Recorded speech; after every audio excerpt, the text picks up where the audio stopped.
Tonight, I'm focusing on choices. It's either this or that. Which is it?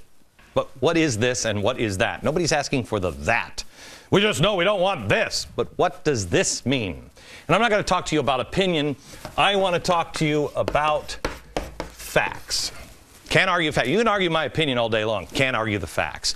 Last night, I put on the chalkboard these words: no nukes, no coal, no oil, no natural gas. Well, let's take a look at this, shall we?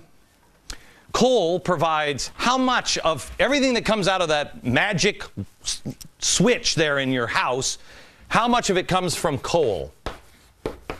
45%. Every time you make toast, bow down to the coal god. 45% of all of our electricity. But we can't use it because it's dirty, right? The very next lump of coal burned is going to propel us into perpetual night and floods and fires. It's going to be awful. Block out the sun. Oil and gas, the next largest percentage of our electricity that we use in our houses. But they're killing the planet too, right? Natural gas is okay, but you don't hear anybody really championing natural gas on the left, do you? And we all saw the China syndrome. Nukes, are you kidding me? Nuclear, it'll burn all the way to China. The simple truth is, the only nuclear incident in U.S. history is 3 Mile Island. It took the lives of 0 people. The media. Let me go back to the media here. They keep asking the fear-mongering question: America, are you safe? Are you safe? Could it happen here? Let me tell you, the answer to that question is no. Nope, you're not safe. You're not safe anywhere. You're not safe. You haven't been safe since the day you were born. Yes, it could happen here. Anything could.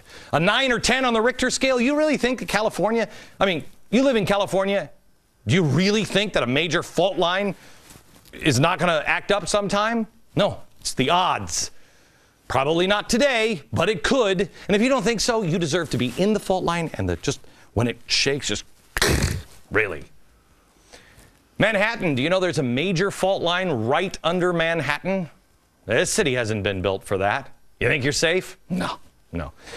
I'm not safe. You're not safe. None of us are safe. We can walk out. We're in New York. We can walk out, be shot in the streets, leave the studio. Odds are, no, not going to be. That's what life is about.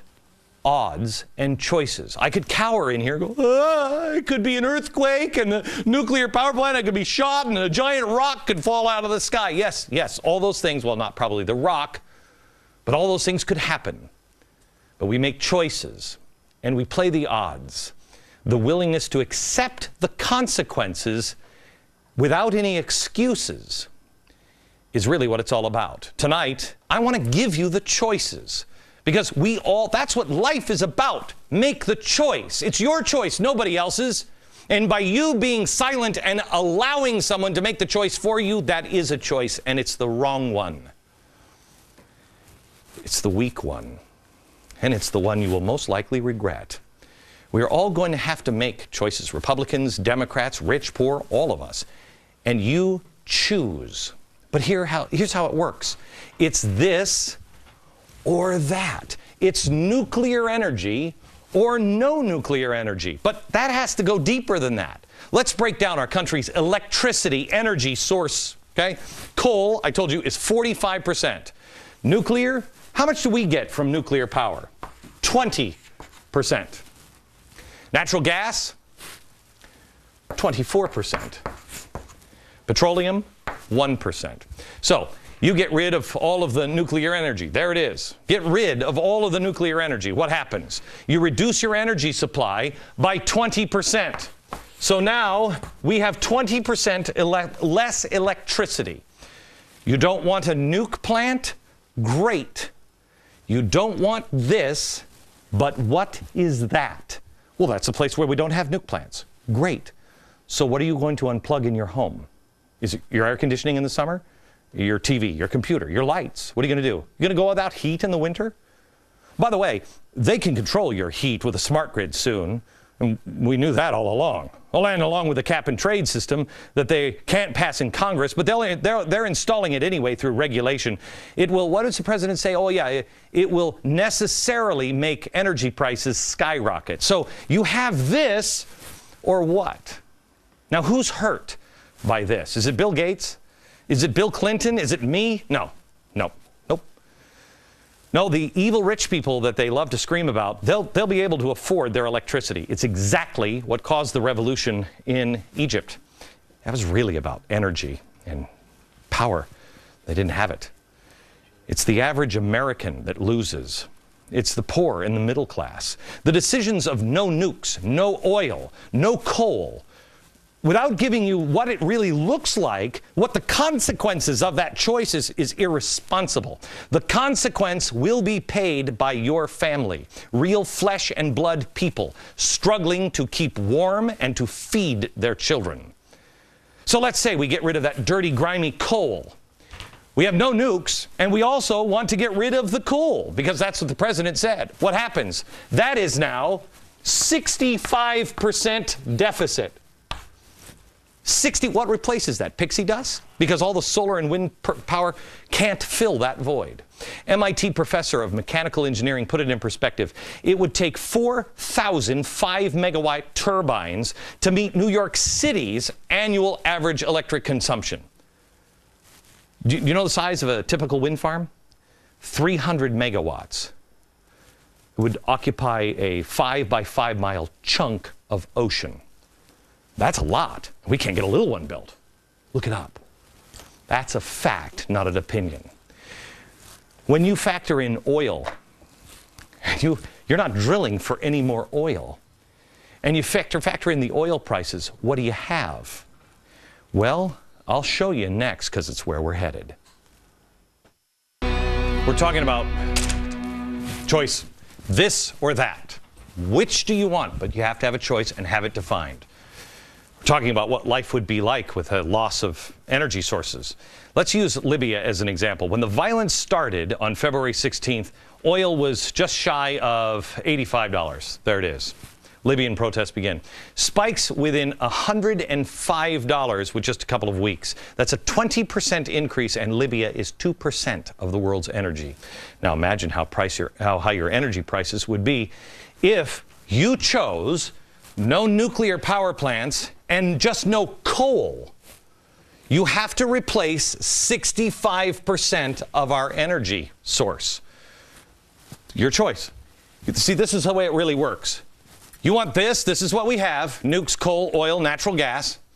The facts. This is how much they provide. You say no, no nukes, no coal. Great. So you don't choose this, you choose that. But you must define what that is, because it must replace tomorrow 65% of all of our power. Well, how's that work? I mean, it's going to make things really, limited energy. Completely unaffordable energy prices. We asked Eric Bolling of Fox Business what that would do. Just this. What would that do? Well, natural gas prices would fly through the roof, because that's the only alternative now, really.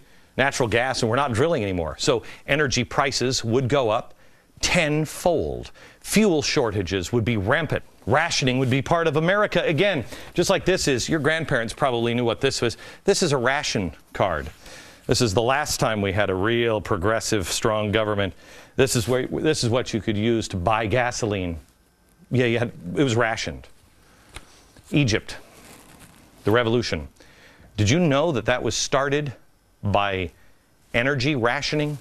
A shortage of fuel. No one has reported on that. Interesting, isn't it?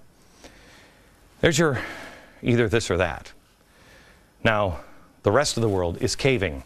The rest of the world is on fire. So some of these things are going to go away. Coal we have plenty of. Oil we have plenty of, but we're not drilling for it anymore. Natural gas we have plenty of it. The this or that. This is stable, but we need more. We need to be able to provide and be able to help other people. So your choice. We drill. We engage in the largest humanitarian effort we could possibly undertake, and that is start looking for all available resources at our disposal. And our civilization takes a step forward, or it takes a giant leap backward. Last night I showed you the real face of evil, the story of the brutal massacre of the Fogel family living in the West Bank settlement, little town of Itamar. The story really bothered me.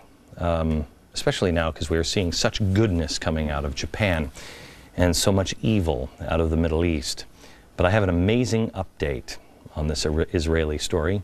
In the face of such horrific evil, I think we found another Amish story. In a radio interview, the mourning father who lost his daughter and 3 grandkids taught us a lesson of faith while strengthening the people of Israel.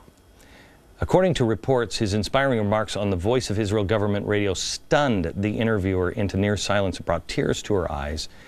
He began to express deep pain, but no anger or calls for vengeance.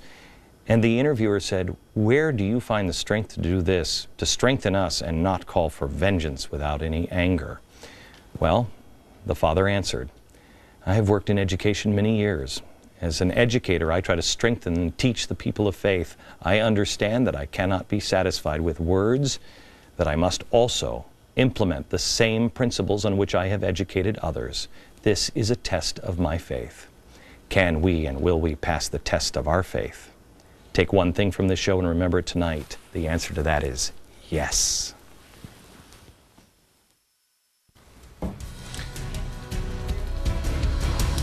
America, it is time to prepare, not to freak out, but to E2. Educate yourself. Check out that article at glennbeck.com. We'll see you tomorrow night from New York. Good night, America.